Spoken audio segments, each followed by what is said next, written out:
Hi, in this lecture we're going to discuss Chapter 4, which is Demanding Ethical and Socially Responsible Behavior.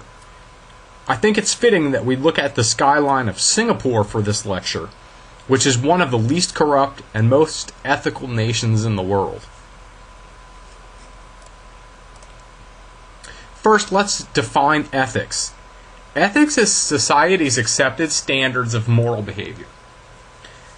The author points out that Americans actually have very few moral absolutes. We often decide situationally if it's okay to lie, steal, or drink and drive. And I guess PowerPoint doesn't like the word situationally. And a note about how I'm giving these presentations is I'm not actually running PowerPoint. Because if I do that, I've discovered I can't see my notes that I make for all these lectures. So I'm not actually running PowerPoint. I'm just looking at the slides in PowerPoint. So if you see the little squiggles, it's because I'm not actually running this presentation. I'm just clicking through it in PowerPoint. So anyway, that's a little aside that you may notice throughout the semester. And I just want to say that. But yeah, back to the task at hand. Americans have very few moral absolutes. We decide situationally. We have a strong sense of individualism in American morals. And we tend to believe that each of us has to do what is best for ourselves. And the text's authors actually seem to think that our application of situational ethics may be to blame for some of the breakdowns leading to some of our recent huge scandals. Regardless, from the wider perspective, a common base of all world religions is integrity, respect for human life, self-control, honesty, courage, self-sacrifice, and some variation of the golden rule, which is do unto others as you would have them do unto you. That is present in almost all major world religions. Ethics begins with each of us. Some questions the authors suggest to guide your decisions are: 1. Is my proposed action legal? I say, yeah, you need to consider the ramifications of that. And this is the most basic question. I mean, when you read that, you're sort of like, well, yeah, I mean, either it is or it isn't. 2, is it balanced? And to clarify that a little bit, would you want to be treated that way in the manner of this decision that you're about to make? An ethical business person's goal, as the text points out, should always be a situation where it's win-win. Because, as they point out, if it's win-lose, where the business person is set to win and the person that they're making the deal with is going to lose, that creates resentment and retaliation, and generally those aren't really good things to have in the business world or in any world. So remember to ask yourself, is it balanced? And third, how will it make me feel about myself? In other words, will you have to hide your actions? An ethical business person does what is ethical as well as profitable. So those 3 questions: is my proposed action legal? Is it balanced? And how will it make me feel about myself? Are things that you should use to apply to a tough choice or a tough decision. The text outlines 6 steps to ethics in business, or really to defining an ethical corporate code. Number 1, the top management must adopt and unconditionally support a corporate code of conduct. 2, employees must understand the expectations. That they begin at the top with the highest leaders, and that everyone underneath is expected to act accordingly. 3, managers and others must be trained to consider the ethical implications of business decisions. In other words, businesses need to provide training that teaches what are the outcomes of making ethical decisions, which we'll examine a little bit later, can almost always lead to better things or good things, things that are more desirable in the long run. 4th, employees must be able to communicate anonymously. The text points out that this one is critical because you need to have the ability for employees to go undercover and to whistleblow without any fear of retaliation. And so that's a big one. Number 5, outsiders must be informed of the company's ethics program. Interesting that a lot of the ethical choices businesses are faced with often come from outside pressure from suppliers and or business-to-business customers that they deal with on a regular basis. So those outsiders, making sure that they understand the company's stance on ethics is critical. And last, the ethics code must be enforced and action taken if it's violated. I think that one is pretty self-explanatory, but suffice it to say, you can't just be that a business cannot talk the talk without walking the walk. If there's no consequences, if it's broken, or if it takes too long for there to be repercussions if the code is broken, that undermines the whole rationale for having a code in the first place. Now, there's 2 types of corporate ethical codes discussed in the text. I would suggest going to, page 97, I believe? Let me see, 97, I have written down, yes. On page 90, well actually it's on page 96. I'd suggest going to the text and actually getting the definitions of compliance-based and integrity-based ethical codes, because you'll need to know those definitions for the exam. In summary, though, I've got this figure 4.3, which is on page 97 of the text, and it outlines some of the differences between compliance-based and integrity-based ethical codes. In compliance-based ethical codes, the ideal is to conform to outside standards, laws. In other words, the objective of a compliance-based is to avoid criminal misconduct. The leaders in a compliance-based system are lawyers. And the methods for a compliance-based system are education and reduced employee discretion. In other words, you give employees more rules and less discretion with how they can make decisions. And then you enact controls and you have penalties for violating any of those controls that you put in place. Okay. The difference, integrity-based, the ideal is to conform not only to the outside standards, but there's also chosen internal ones. The objective is to enable responsible employee conduct. The leaders in an integrity-based system are managers with the aid of lawyers and others. So we're not just focused on what is legal by the letter of the law, but we're also empowering and training managers to know the difference and what the corporate codes stand for and how to follow them ethically. The methods in an integrity-based system, again, are education. But number 2 is this leadership that is not present in the compliance-based. Because in the compliance-based, you're looking at laws. Is it legal?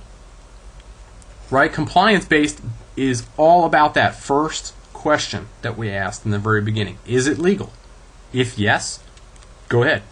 If not, then stop. Integrity-based is going further than just the legal aspect of it. It's saying not only to look at is it legal, but to consider internal standards as well. So leadership plays a major part in that. Integrity-based systems stress accountability. And because there is accountability and individuals are able to act in an integrity-based system, they have accountability and they have decision processes in place so that there's a definite process for how decisions are made ethically. And then there are also controls put in place and penalties. I want to take a quick diversion right here because the text mentions, they give the example of Johnson & Johnson. And I pulled up the Johnson & Johnson website, and we can take a look at it here. And I'm down at the bottom of it here.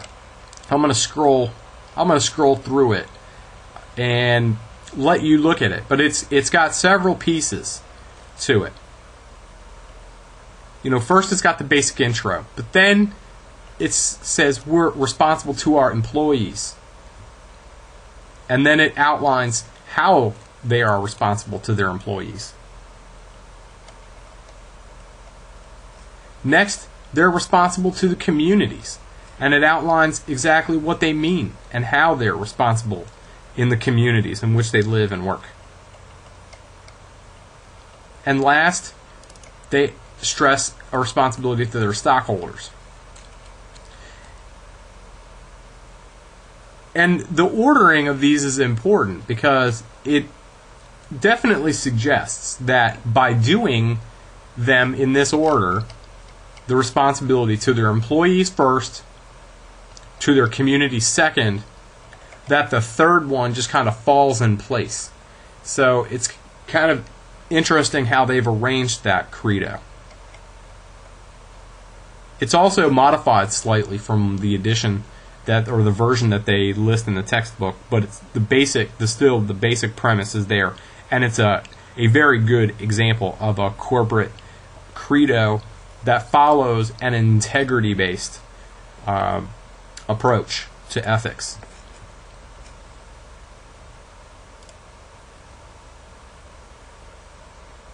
Next, we'll look at corporate social responsibility, and that goes beyond just doing business, but it's corporations that are doing good for society and not just doing good for the owners or the stockholders.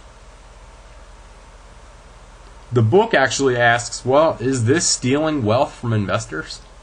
Because if you're giving profits away to community groups, is that stealing wealth from the investors? In the short term, maybe yes. But in the long term, the answer is almost certainly no. Because people like doing business with companies that they feel are good.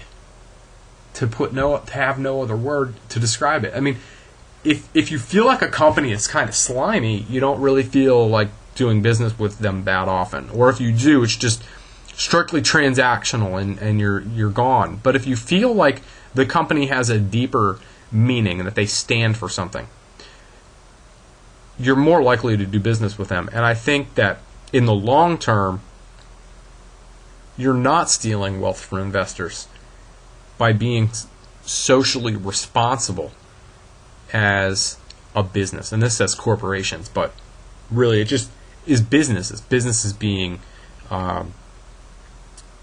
doing good for society. Okay, research does show that companies with good ethical reputations, they attract better employees, they draw more customers, and they enjoy greater employee loyalty. So here again, doing good for society benefits businesses in a lot of other ways that are not just related to the bottom line. There are several dimensions to corporate social responsibility, and you'll want to know each of these and what they mean. One of them is corporate philanthropy. Philanthropy is just a fancy word for donations. Social initiatives, they relate to the business's competency. An example of this, Molson Coors Corporation they support an initiative called the Taxi Guy program that gives people rides home if they've had a little bit too much to drink. Since drinking is right along with what they are all about, it's a social initiative. It's how the company is responding in a beneficial way to society.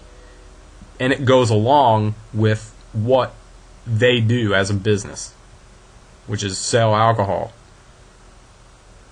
Then there's corporate responsibility. Corporate responsibility is really there's a lot of dimensions to that. It's things like hiring minority workers, minimizing pollution, making safe products for people to use, and that kind of thing. And last, corporate policy is when a company just takes a stance on an issue. And the book uses a fantastic example of the company Patagonia, which manufactures kind of outdoor, rough and rugged outdoor equipment. And what they say is their corporate policy includes the statement, "A love of wild and beautiful places demands participation in the fight to save them, and to help reverse the steep decline in the overall environmental health of our planet.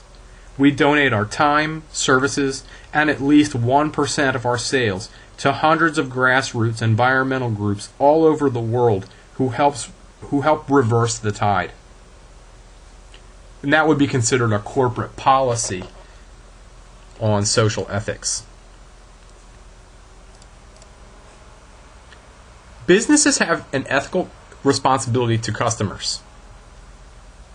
John F. Kennedy had 4 basic rights of consumers that he outlined. One is the right to safety, to be informed, to choose, and to be heard. And businesses can achieve those rights if they follow ethical standards towards their customers. The payoff for socially responsible behavior can be new customers. Like I said before, people like doing business with companies that they feel good about supporting. Businesses also have an ethical responsibility to investors. Even if in the short term, making the ethically correct choice costs money, in the long term, ethical behavior does not subtract from the bottom line, it adds to it. Think about that for a second. We just said that customers like doing business with companies they trust and with companies that they feel like are doing a good thing. So if a business does the right thing and gets more customers, well, it creates more profit. More profit means it advances the investor's concern, which is getting a return on their investment. So in the long term, I would say taking the ethical road adds to the bottom line. In other words, by doing good, you can do well. By doing good for society, you can respond to the ethical responsibility of your investors. And when we looked at Johnson & Johnson's ethical responsibility credo, it put the investors last. Because it said, if we're good to our customers and we're good to our employees, the investor piece just falls in line. And so I think that's where I'll leave that one. But then there's this whole notion of this thing called insider trading, which is when you use private company information to enhance the wealth of inside investors. And the book said an example from IBM, which basically snowballed. IBM had, they knew they were going to take over another company, and this is good news. And on Wall Street, when you release something like that, then the price of your stock goes up a lot sometimes for the acquiring company. And what happened is IBM, the CEO, he told somebody, and then that person told friends, relatives, business associates, and even a pizza delivery man. And when it was all said and done, 25 people bought IBM stock on the eve of hearing that news. And then when the news broke, the stock soared 89%. And those 25 people made $468,000 overnight. Let me do the division on that. That's $18,720 per person that was made on a tip overnight. That's unethical. It was a mistake, probably, but it's definitely an unethical thing to do. So now there's fair disclosure that says you either release the info to all at once or nobody. Next, businesses have an ethical responsibility to employees. And I wish that the book had followed the Johnson & Johnson credo and put employees ahead of investors, but nevertheless, we've got the ethical responsibility to employees coming last. Employees, that are treated with respect the company as well. And so what companies should work hard to reward talent and hard work, because as is covered in the book Contented Cows Give Better Milk, which by the way is not really about cows, it's about companies that did exceptionally well and they called them cows. Okay, common cow company versus a contented cow company. Companies with the contented cows outgrew the competitors 4-1 over a 10-year period. They also out-earned the common cow companies by $40 billion. And the contented cow companies created 800,000 more jobs. So, by being responsible and treating the employees with respect, they created more opportunities for people. They created more wealth because they earned $40 billion more, which the investors are happy to hear that.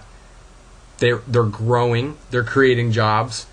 They're doing a lot of things. And that's all on account of just being ethically responsible and treating their employees well. So a lot can be said for that.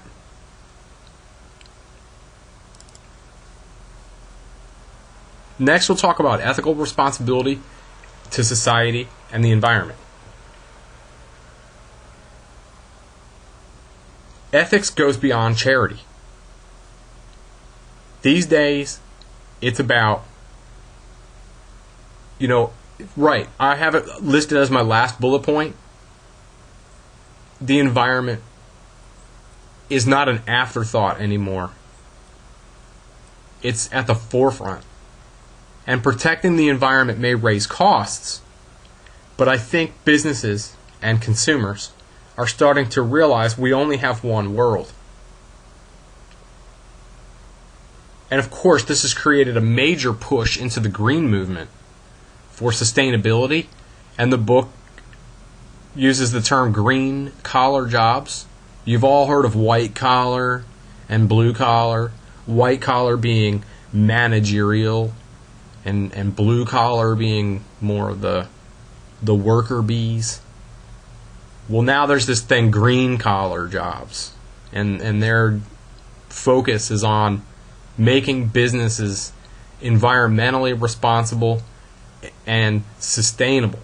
And by sustainable, what is meant by that is just that given the rate at which your business is moving,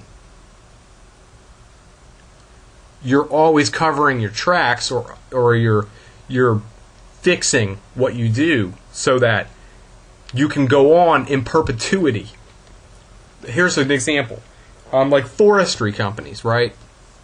They manage these humongous forest reserves.